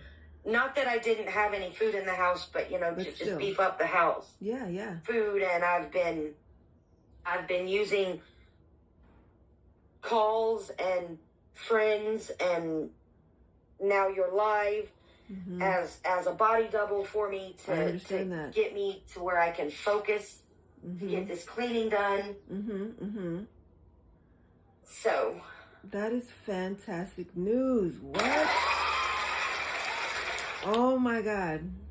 That is fantastic news. I am very happy for you. Yeah. This is fantastic news. And I'm like, I've kind of been in shock ever since my cousin told me that. Right, like what? There's no way. There's no way that they're going to let this go on so long and then come and see one visit and then be like, oh, she can have her back. There's no way. I mean, hopefully. Well, let's keep hope alive. I'm hoping that it's going to go down like that. Oh. But anyway, sorry, I wanted to tell you guys. I'm so happy. I saw Care Bear was up there. That is fantastic news. I'm so happy about it. The Wildflower team. And yes, I do believe. And yes, I do believe that we are in a cycle of DV. Really? Okay. Yes. Because I'm gonna get real personal here real quick. Okay. Women like me get into relationships with men, and we have children, and we get to a point where we're stuck and we can't get out of it. We don't know how to get out of it. So the actions of the person that is doing the DV rub off onto the children, and the children think that if they're boys, the children think that's how a woman is supposed to be treated, and if they're girls, they think, well, that must be what I'm supposed to be treated like. And therefore the men become, the men we raise become the abuser, and the women we raise become the abused. On and on and on again it goes. And that's why it's up to people to break the cycle.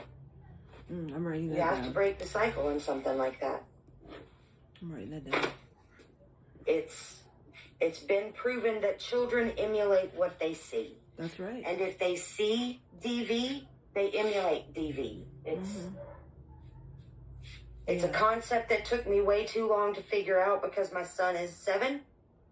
But I am hopeful that only the last few years seeing, and he didn't see like the worst of it, you know, but he did see how he spoke to me and, you know, how much respect he had for me. So I'm hoping that I can deprogram that out of him. Absolutely, he's young enough. So. And I just wanted to say also, it's not even gender specific at all. You know, so no, it's not. It's not, and I don't mean to make it gender specific. It's just that's my.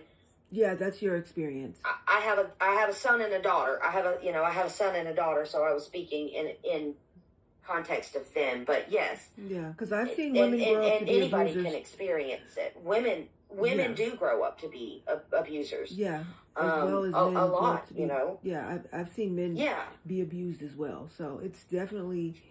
Yeah, absolutely. Yeah, but yeah, both can do it. So, and I just wrote break the cycle. Yeah, so this is really you have to break the cycle. Yeah, like I am showing my daughter. Yes. That I don't have to put up with that behavior. That's right. And I am showing my son that I deserve more than that behavior. Or vice versa. Like you never know. Vice versa. Maybe my son is, maybe it's vice versa. Either way, I'm teaching my children that I expect more for myself and I deserve more for myself. That's right. So I'm hoping that it'll work. Yeah. But I mean, I wasn't really ever in that cycle, you know? Like, I think sometimes people can actually get to be in that same cycle with simply trauma that they go through in their life. And I have noticed that a lot of times people that have problems in their marriage, if I ask them, one of them's adopted. Oh, really? A lot of my friends, yes. I have found out a whole lot of my friends were adopted by finding out they had marriage problems. Wow, okay. So. Okay. But that was just my experience. Again, it's not, that's a lot like the FBI saying that people that experience that type of treatment are more likely to commit crimes. You know, it's that same stigma, but, you know, not everybody reacts that way to it, but I did. So. Yeah. But anyway, thank you. My time is almost up, so yeah, thank you for sharing sharing your rambled. Good news. No, it's all good. Thank you for sharing your good news. I appreciate it. And I feel like we have so many things to look forward to right now. Like, I feel like so many of the Wildflower team is going through some things, and so many of us are like at the end of the thing we were going through. So, cheers all the way around. All right, cool. EM, did you want to chime in? Are you available?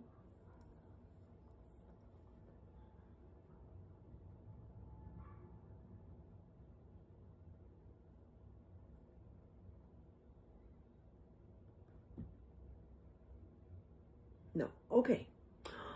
All right. Let me see. Oh, Mona Computer. Mona Computer has no daily heart me. Oh, yeah, we talked about that. Can't do it right now. Only 1 share and 488 likes. We're looking for 60 shares, which is when you hold down the screen, a white box will pop up with a list of names, and you can push the word send going all the way down the list. That'll get you your 60 shares. And then your likes need to be 1K or more. You have 488. So you're almost there. I mean, kind of. All right, cool. So yeah, today we are talking about community repair, community healing, which I believe we all need, especially if our community is in some weird DV loop. And the only way to truly do repair, I think, is one-on-one conversation. But maybe that is one way to start to fix the cycle, by giving us other options. Break the cycle by offering other options. I think just having the space is offering a better option than, continuing the arguing, yelling, screaming, I'm going to hurt you more than you hurt me type of behaviors. That's not going to make our community tighter or closer or work together better at all. And I think in order for us to have a collective goal of changing the system of foster care and adoption, so it actually works for children and families, we have to be a solid, tight community moving forward towards this goal. And we cannot do that if there's nonstop or, infighting and disagreeing and one-upping and trauma Olympics, and just, we can't do it. And I refuse to believe it's an impossible dream. I refuse to believe that. I am a hopeless optimistic. I think it's possible. I think you get more of what you focus on. So I am choosing to focus on healing and repair. That's what I would love to see more of. Healing and repair. So that's why I'm offering this space. If you know of any other live host that is talking about healing and repairing our community, as far as former foster youth and adoptees and people involved in the family and children and family welfare system constellation, let me know. Tag me in their live, tag me in their posts, tag me in their content. I don't know any others, but I refuse to believe there aren't any, because earlier today I looked it up, 1.9 billion people using this app. 1.9 billion people using this app. Somebody else has got to be thinking about repair and connections and healing. I cannot be the only one. I know I'm not. So somebody, if you know them, let me know. All right, let's see. We have been live.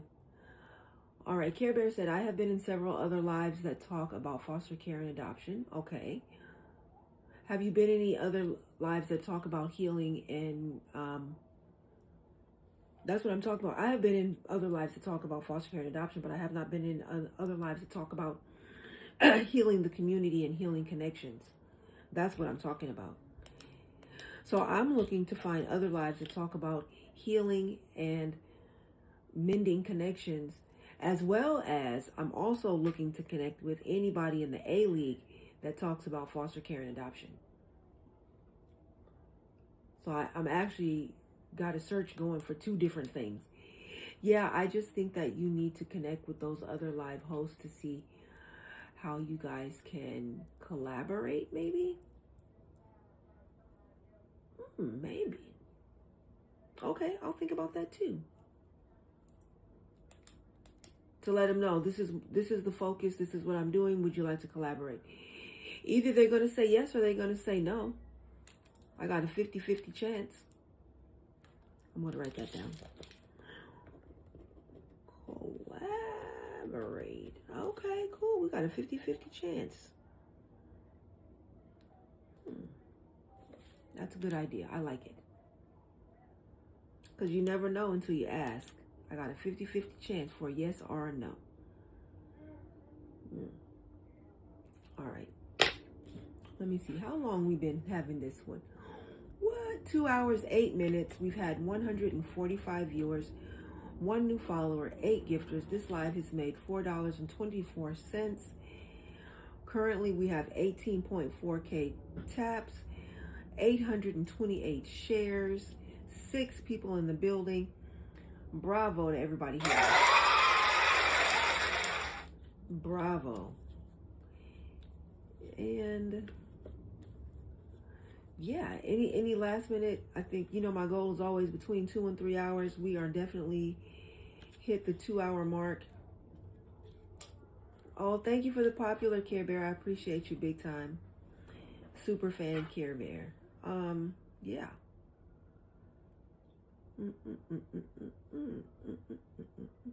And tomorrow is Wednesday. Tomorrow we will be centering the voices of, I still haven't decided yet. But yeah, Wednesdays live have been really good also. Centering another community of the constellation. Another part of the constellation. Yeah. Smurfs World. Hi, Smurfs World. Welcome in. So we have 6 people in here. If we can get 5 people to disconnect and reconnect, that would be awesome. So we can be making our connection quota, because, the app is all about connection. No, all about numbers and these quotas. It would be nice if we could get to 1K shares. We're at 828. It would be nice if we could get to 20K taps. We're at 18.5. And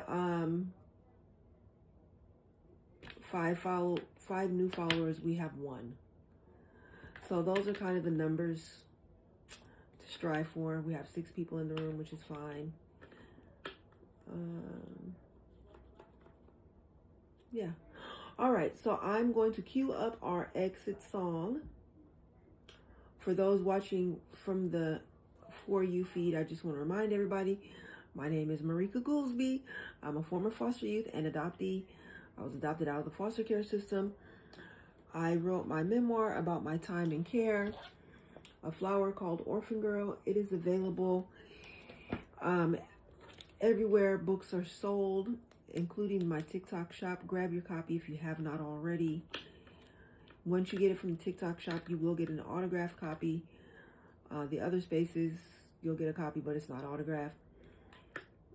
So if that's important to you, get it from here. But if it's not, get it from wherever. But get it is the point.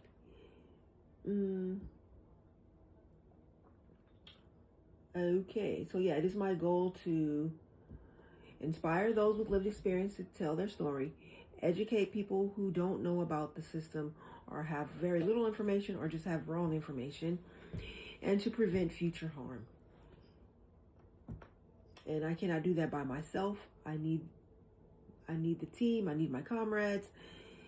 I need everybody involved in the system to be aware and on the same page about this thing needs to change. Community, yes, community indeed, Care Bear. That is exactly what I'm talking about.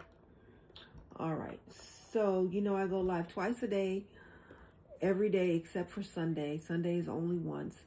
The times are 6:30 a.m. and 4 p.m. Pacific Standard Time, and then Sundays is 4:30 p.m. All right, live your wild and wonderful life because you deserve it.